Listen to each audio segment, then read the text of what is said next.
Hi guys! Welcome to another episode of Magnificent!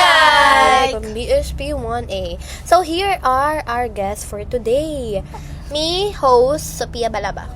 Yusril Manay. Lorraine Eguia. Micaela Garcia. I'm Francesca Naomi Listan. And we are from BSP 1A. So we have this guest na professor din po namin in a school. And siya na po mag-introduce sa sarili. Let's all welcome Miss Blanco. Hi, good day. So I'm Bianca Camila Blanco. I'm a registered psychometrician, a graduate of Bachelor of Science in Psychology, and HR by profession, and part-time educator also. So guys, for today's episode and for today's chika, eto nga. Why do Filipinos struggle to talk about mental health? Guys, have you ever felt judged ba for opening up? Or may experience ba kayo? Yes, naranasan ko na yan dati.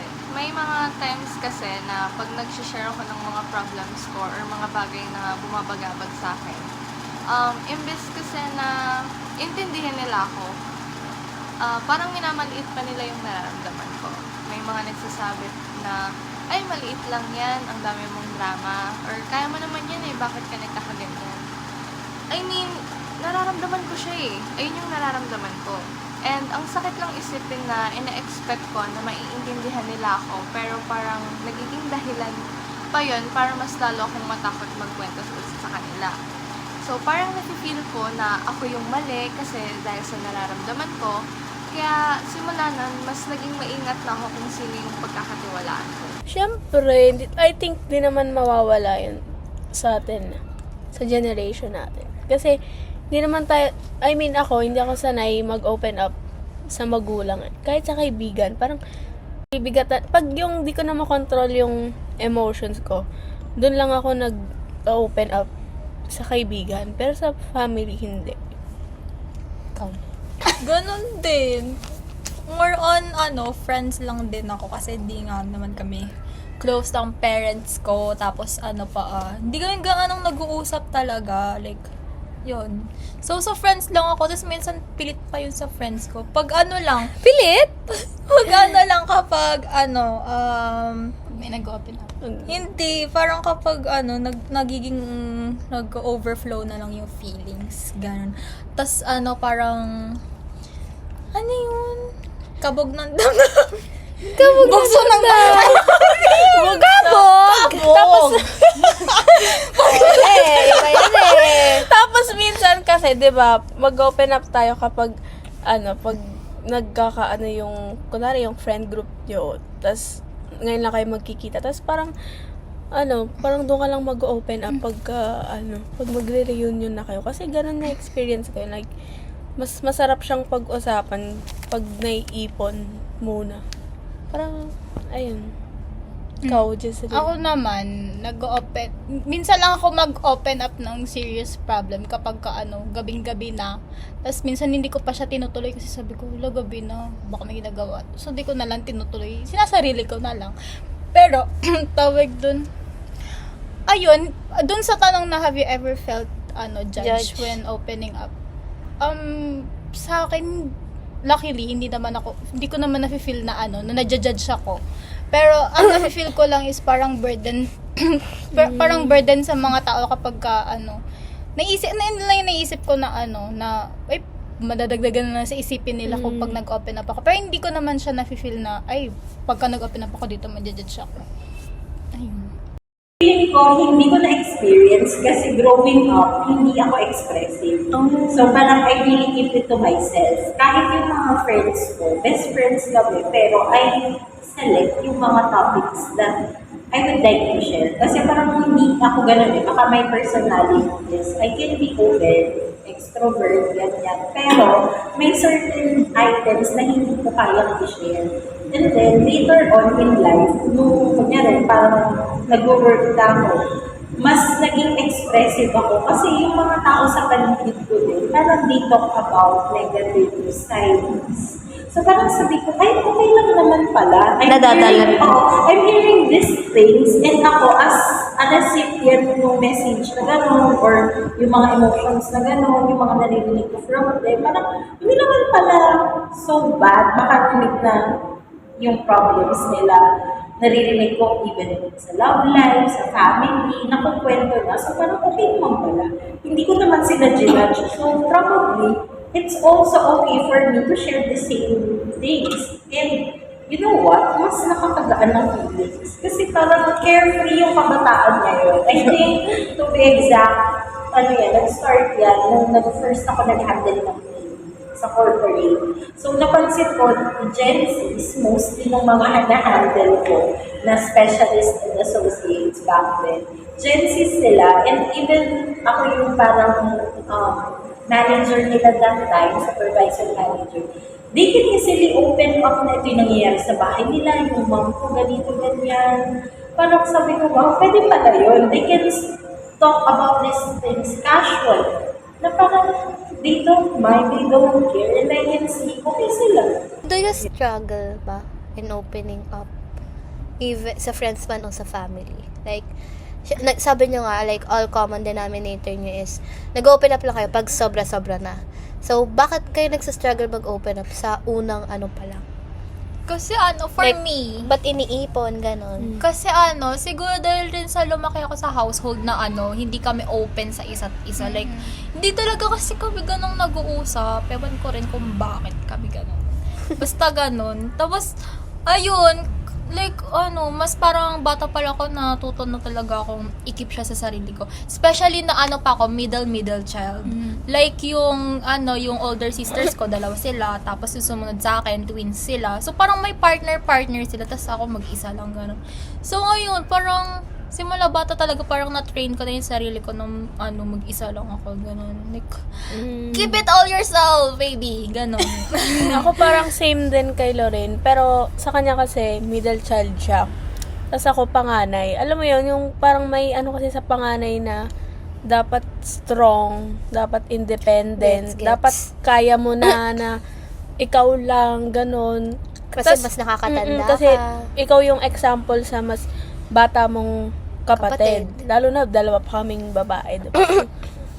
Minsan, ayun, yun yung pinaka nag-struggle ako kasi nasa isipan ko na yun na una pa lang na ay panganay ako, dapat hindi ako ganto, like hindi makita nila na ganto ako, na parang ano ba yan, parang ang hina-hina naman, diba? Parang dapat pag panganay ka, parang ikaw yung example, like parang malakas ka, gano'n, hindi ka dapat vulnerable.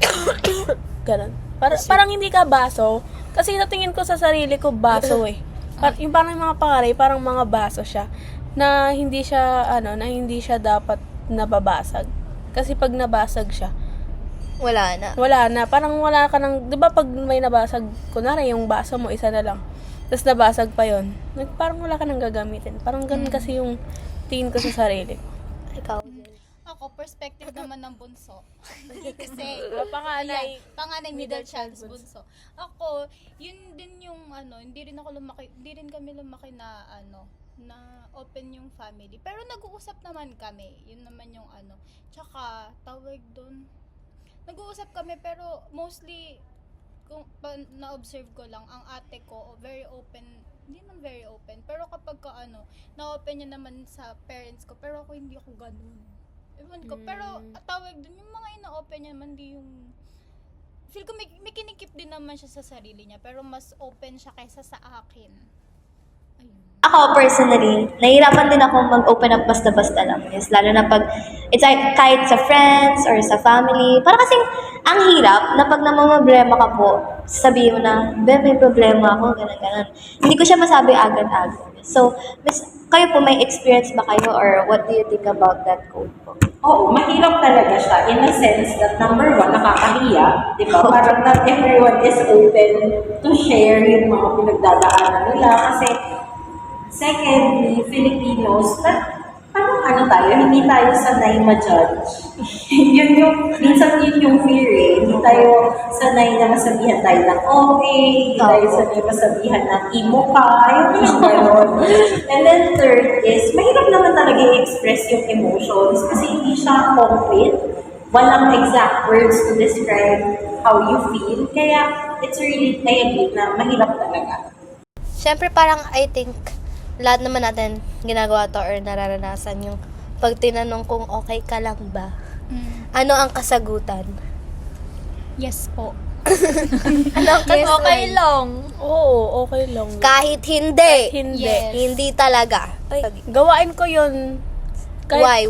Kahit sa friends ko, tatanungin, ay, kung diba magkikita ka, tapos, kamusta ka na? Parang, okay lang, ganyan. Tapos, parang satanungan nila, anong mga problems mo lately, ganun. Tapos, hindi kasi ako nagsasabi. Parang ang ginagawa ko lang, pag sobrang nabibigatan na yung emotions ko, like, tahimik lang ako umiiyak sa kama. Pag gabi, tas yung pillow ko, basang-basa yun. Tas hanggang mapagod yung mata ko kakaiyak, tas makakatulog na ako. Next. Ako kasi hindi ako sanay talaga mag-open up ng katulad sabi ko kanina. Parang kapag nagiging overwhelming na lang yung feeling na wala ka ng choice kundi sabihin talaga siya Ayun, tsaka kasi parang ang tingin din sa akin ng friends ko na nakaya ko naman yung sarili ko na nakaya ko yung sarili ko na hindi ko naman sila kailangan. Pero ayun nga, pero may din kasi ako, meron din akong emotional awareness. Like aware ako sa lahat. Hindi ko talaga kailangan. Parang alam mo kung malungkot ka or... Oo, like aware talaga ako. Ayun nga yung sinasabi nila na parang ang scary daw. May Tapos Tapos ayun nga, ayoko kasi yung binibigyan ako ng advice. Gusto ko yung makikinig yung makikinig ka lang. Kasi alam ko nga may awareness nga ako eh. So, kung gusto ko lang, Ilabas. makinig ka lang sa sasabihin ko. Kasi alam ko na yung gagawin ko. Oo din. No? Ayun, ganun lang. Kung kaya mo naman siya, pero gusto mo lang na may makinig sa'yo. Like, para Malabas mo mais lang. lang yung feelings. Ikaw. Ako naman, kapag tinatanong ako, depende to sa mood. Kapag yung feel ko na sobrang bigat na, tapos tinanong ako, okay ka lang ba? Doon ako nagra-rant. Pero minsan, tawag doon, sinasabi ko okay lang ako kahit hindi naman kasi wala, tinatamad kasi ako mag-explain. Ayun, hindi ko alam kung tinatamad ba ko or ayaw ko mag-explain. Pero kasi kapag nag-explain ako, parang nabibisita ko na lahat ng, kahit yung mga, tawag doon, yung mga feelings ko na, yung mga negative feelings na binabrush off ko noon. Kasi sabi ko, ay, next time na lang, ganun, ganyan. Kaya kapag nag-open ako, napakahaba niya. Ayun. So, sa tingin ko, nasa nature na talaga siya ng tao. So, ginagawa natin yon kasi ayaw natin maging pabigat or ayaw na natin dumagdag pa dun sa nararamdaman ng isang tao na pag-openan natin. Isa din kasi sa reason is takot din tayo. Takot tayo ma-judge. Takot tayo masabihan na nag-iinerte lang or takot tayo na wala silang mabigay na advice. Minsan din kasi nakasanayan na natin to eh. Parang automatic na sagot na siya kahit sa loob-loob natin. Ang layo naman ng totoo. Minsan, iniisip ko na lang na sana wag na lang sila nagtanong para hindi ko na rin kailangan magpaliwanag. Bakit? Kasi takot akong magamit yung problema ko sa akin. I mean, malaman nila yung weaknesses ko, ganun. Kasi may mga tao na nagtatanong lang para gamitin yun sa'yo. Kasi alam nila yun yung kahinaan mo. Kaya talaga, guys, you should think kung sino talaga yung pag-oopenan nyo. What do you think about that? Mas na ganun ka na rin po ba dati na nung tinanong ka na, okay ka lang ba? Tas, Madalas. yun kasi yung pinaka-convenient sagutin. Kasi, parang pag tinanong ka kung kamusta ka, ang hirap din niyang sagutin. Kasi again, it will require you to expose your feelings. And not all the time, you're ready to expose your feelings. yung vulnerability kasi Oo. po. Not everyone is ready to answer that question. And we have to respect that. So, sa atin, it shows that we care by asking kamusta ka. Trait na yan ng mga Filipinos. But again, learning about mental health, learning being aware of others' feelings, na dapat baka kailangan din natin maging conscious kung itong tao ba na to, okay siya na tinatanong siya kung okay siya. Kasi baka hindi, so you will not get the answer, the specific answer na ini-expect mo. So baka minsan kailangan nila just your mere presence. Minsan may ganun. Mas nakakontribute po ba yung nabanggit niyo po kasi earlier na hindi po kayo expressive as a child and yung problems niyo po tinatago niyo lang sa sarili niyo. Nung nag-aral po kayo ng Bachelor's of Science in Psychology, nakakontribute po ba yun para po maging open po kayo and para po matutunan niyo po mag-open up sa iba? Actually, to be honest, parang hindi. Kasi nakatulong siya in a way na naiintindihan mo yung ibang tao. Kasi sa dami-dami pa naman ang theories na inaral mo, parang yun yung nakuha ko, naging understanding ako. So parang bago mo magalit sa isang tao, in-explain ko muna yung ginawa niya dun sa mga theories. Imagine. So, yung galit ko nawala na kasi naiintindihan mo siya, napaliwanag mo na yung behavior na yung attitude niya. Explain mo na bago ka magalit. So yun. Pero yung pag-express ang sarili, nakatulong ba siya? Hindi talaga eh. Kasi doon ako naniniwala naman na mas environment yung nag-i-influence. Ano po? What do you feel about youth ngayon, Miss, na parang ayaw nilang mag-open up kasi, Miss, parang feel nila na walang makakaintindi po sa kanila. Na even if they tried, parang they think na hindi mo pa rin ako maintindihan or hindi mo pa rin magigets yung nararanasan ko, Miss. Kasi parang merong quote kasi, Miss, na parang hindi mo maintindihan yung isang bagay unless na na-experience mo mismo, Miss. So, what can you say about that? So, going back, if you really think na wala na talaga makaintindi sa'yo, not your family, not your friends, baka doon na pumapasok yung mga experts. Yung mga professionals. Oo, kasi doon na nila, they know what to say, they know how to guide you, parang hindi ka nila i-harm for sure kasi they have certain techniques, strategies na research-based, scientific-based na hindi nila kailangan na ma-experience yung na-experience mo para mabigyan ka ng tamang guidance. Hindi siya magiging subjective. No? Oo, very objective. So, scientifically. So, baka doon na nga pumapasok yung intervention ng mga psychologists, therapists. Okay, guys, thank you. Now, what are your message about sa mga viewers naman natin na ganun, may same na pinagdadaanan sa mga situation natin, yung mga viewers natin na takot tumakbo sa mga kaibigan nila or takot sa parents kasi baka ma-judge, ganun. Lalo na yung mga kabataan na gustong magpa-therapy because of the stereotypes, di nila, pati sa pera nila, di nila agad-agad magagawa. Siguro ewan ko, tapangan nyo siguro kasi parang nag-struggle kasi tayo mag-open up sa magulang natin. Kasi ganun din sila. Parang tignan nyo as cycle. Yung mga lolo-lola natin, hirap din sila mag-open up sa magulang, 'di ba? Kaya siguro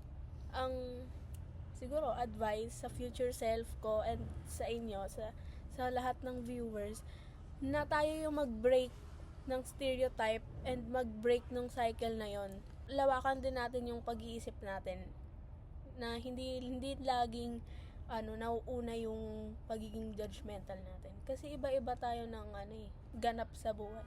Like kung okay lang na hindi magpa-therapist or hindi mag-open up sa iba, sa friends, sa family, sa iba kasi hindi.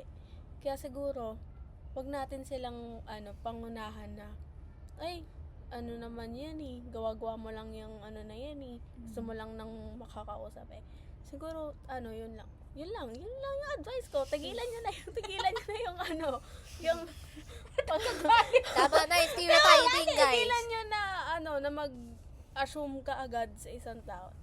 Ayun na, baka magalit ako dito. Don't be like me. Grabe. Maging kayo, i-develop yan. I-develop. I-try to encourage yourself. Kahit talk. mahirap, no? Talk, yes, kahit mahirap. Pwede naman yun eh. Like, unti-untiin nyo lang. Like, kung ano lang yung kaya nyo sabihin, yun lang. And then, i-keep nyo na lang muna sa sarili nyo. Kung Kung kaya nyo pa. na. Pero syempre, kung hindi na talaga kaya, sabihin nyo na. Please. Sabihin nyo na. Sabihin nyo na kasi. Parang pinipilit natin sila sabihin. Ano ba yan? Kung hindi nyo kayang sabihin sa parents nyo or sa friends nyo kasi feeling nyo madojudge kayo, pwede nyo siya sabihin sa strangers, ganon. Like, marami namang search lang kayo dyan ng anong tawag doon? O kaya mag-journal kayo. May cesarean na pa. As a psych major, mag-journal kayo. ng Pag wala hotlines. Yun. May Wag mga tawag kayo sa mga hotlines. Ganun. Pero kung hindi nyo talaga try nyo sa strangers. Kasi Sa amin guys, alagay namin IG below. Kasi hindi naman, like, sandalian lang naman yun, hindi naman yun magtatagal. So, parang, for me lang, feeling, hindi nyo mafe-feel yung judgment. Like, makikinig lang talaga kayo. Ganun. Kahit, kahit kung wala kayong urge na sabihin sa friends nyo, sa family nyo, try talking to strangers. Pero, of course, be careful. Not all strangers are good. Kasi may yan parang mas maganda daw mag-open up sa strangers kasi hindi Hindi ka ka kilala. Hindi ka niya ma-judge. Yes. So, yun guys. Dali. Yes. Sa akin kayo mag-open up. Kaya Go. ang advice ko lang, sinabi na ni Mika, yung journaling. Kasi, personally, it helps. Kasi nagjo-journal ako. Kapag pag masyado ng madaming naiisip, tas feel ko wala akong malalapitan. Syempre, sino ba bang kakampi ko? Sarili ko na mo. lang din, di ba? So, susulat ko lang siya.